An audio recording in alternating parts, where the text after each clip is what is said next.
Outside the box का मतलब क्या हुआ कि जो ऑलरेडी आपकी मेमोरी के अंदर पड़ा हुआ है या ऑलरेडी जो दिमाग में घूमता रहता है 24 घंटे, उससे अलग हट करके कुछ सोचना।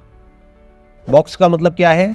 जो भी इंफॉर्मेशन, जो भी नॉलेज आपकी ब्रेन में फीडेड है, जिस भी तरह के पैटर्न्स ऑलरेडी बने हुए हैं, यानी जिस भी तरह से आप पिछले बहुत सालों से सोचते आए हैं, वो क्या है? वो बॉक्स हो गया। अब उसके बाहर कैसे सोचा जाए? बिकॉज माइंड की अपनी एक लिमिटेशन है। Mind can not think beyond knowledge and information. और क्रिएटिविटी ऐसा नहीं है कि कुछ अलग से हो जाता है, कोई ऐसी चीज माइंड में आ जाती है जो आज से पहले कभी नहीं आई है।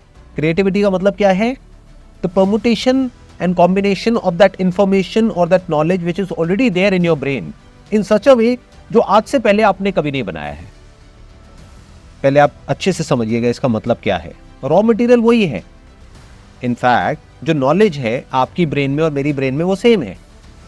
हो सकता है आपकी ब्रेन में मेरे से ज़्यादा ही होगी, क्योंकि मैं इतना ज़्यादा न्यूज़ नहीं पढ़ता, ना मैं बहुत ज़्यादा बुक्स पढ़ता हूँ। तो हो सकता है आपकी ब्रेन में नॉलेज मेरी ब्रेन से बहुत ज़्यादा है। But when it comes to thinking outside the box, तो कुछ चीज़ें हैं जिसको समझना बहुत ज़रूरी है। एक तो ये है, there must be a deep sense of silence within. एक तरह की स्पेस होनी चाहिए अंदर।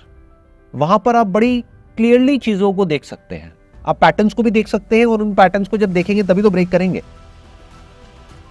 तो उन पैटर्न्स को देखने के लिए, उनको ऑब्जर्व करने के लिए पहले अंदर स्पेस होना चाहिए, फ्री स्पेस होना चाहिए।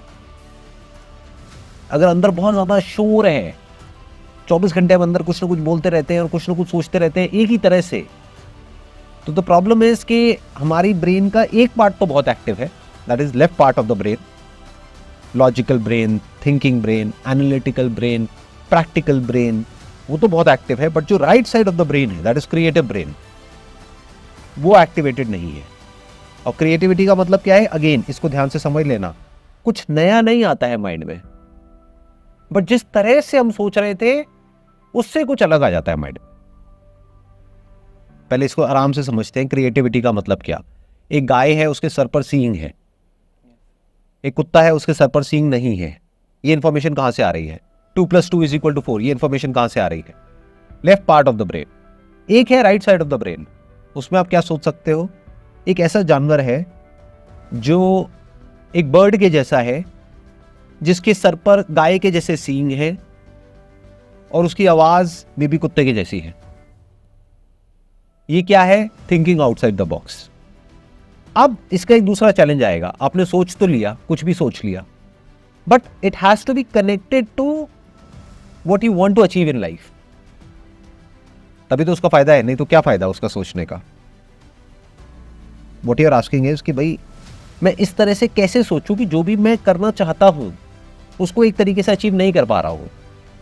Yes sir, exact, right. Yes. मैं कैसे अलग तरीके से एक्शंस लूं, कुछ अलग करूं जिससे कि मैं उसको अचीव कर पाऊं, क्योंकि एक ही तरह से मैं बार बार ट्राई कर रहा हूं एक चीज को अचीव करने का, वो नहीं हो पा रहा है। यस, कई बार मैंने ट्राई किया। Yes sir. अब बात आती है अलग क्या है? वो अलग तरीका कहां से आएगा माइंड में? पहले तो अंदर एक फ्री स्पेस होना चाहिए। यानी माइंड में अगर पहले से ही एक तरीका बहुत ज्यादा हार्डन हुआ पड़ा है और वो दिमाग में घूमता रहता है 24 घंटे, कुछ पैटर्न्स बने हुए हैं, तो उन पैटर्न्स को ब्रेक कैसे करोगे?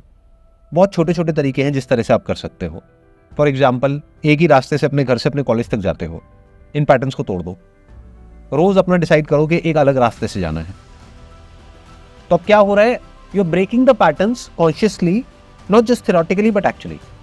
हर पैटर्न को क्वेश्चन कर दो, जो भी आपके बिलीव्स हैं उसको क्वेश्चन कर दो, जिस तरह से भी हर कोई सोचता है उसको क्वेश्चन कर दो, जो आपका आइडियल है उसको भी क्वेश्चन कर दो। अब आप क्या कर रहे हो? पैटर्न्स को तोड़ रहे हो। पैटर्न्स का मतलब क्या होता है? आइदर यू एग्री और डिसएग्री विद समवन और समथिंग। तो ना तो आप एग्री करो ना डिसएग्री करो, क्वेश्चन कर दो। मासेस का क्या होता है? जनरल, जिसको हम भीड़ बोलते हैं, they are too eager to agree और टू डिसएग्री। मैंने कुछ भी बोला फटाफट से या तो एग्री कर गए, सर बहुत अच्छा, बहुत अच्छा, बहुत अच्छा, बिल्कुल सही है, बिल्कुल सही है, बिल्कुल सही है, या फिर अरे नहीं नहीं नहीं नहीं बिल्कुल गलत, ये क्या बोल दिया आपने। दोनों ही बेवकूफ है, दोनों ही पैटर्न में घूम रहे हैं। दे नीड टू क्वेश्चन कि जो मैंने कहा वो सही नहीं है। सही और गलत कुछ नहीं होता है। एक स्टैंड पॉइंट से मैं कुछ बोल रहा हूं और वो स्टैंड पॉइंट हो सकता है सामने वाले को समझ भी नहीं आ रहा है, वो अपने स्टैंड पॉइंट से उसको देख रहा है जो एक्चुअल में गलत है। क्योंकि एक स्टैंड पॉइंट से अगर वो सही है तो दूसरे स्टैंड पॉइंट से गलत होगा ही ना। जैसे एक लाइट है ऊपर, यहाँ पे लाइट यहाँ पर सोफे पे पड़ रही है, तो यहाँ पर लाइट है, बट इसी के पीछे क्या है, शैडो है। तो मैं कह रहा हूं देखो लाइट है, बट मैं जहां पर देखने को कह रहा हूं आप वहां नहीं देख रहे हो, आप कहीं और देख रहे हो और आप कह रहे हो हाँ बात तो सही है। अरे भाई वहां लाइट का है, वहां तो डार्कनेस है। You getting where I am coming from? तो have a questioning mind, that is an intelligent mind. देखो क्या कोई अलग नजरिया भी हो सकता है किसी सिचुएशन को देखने का, सोचने का, समझने का।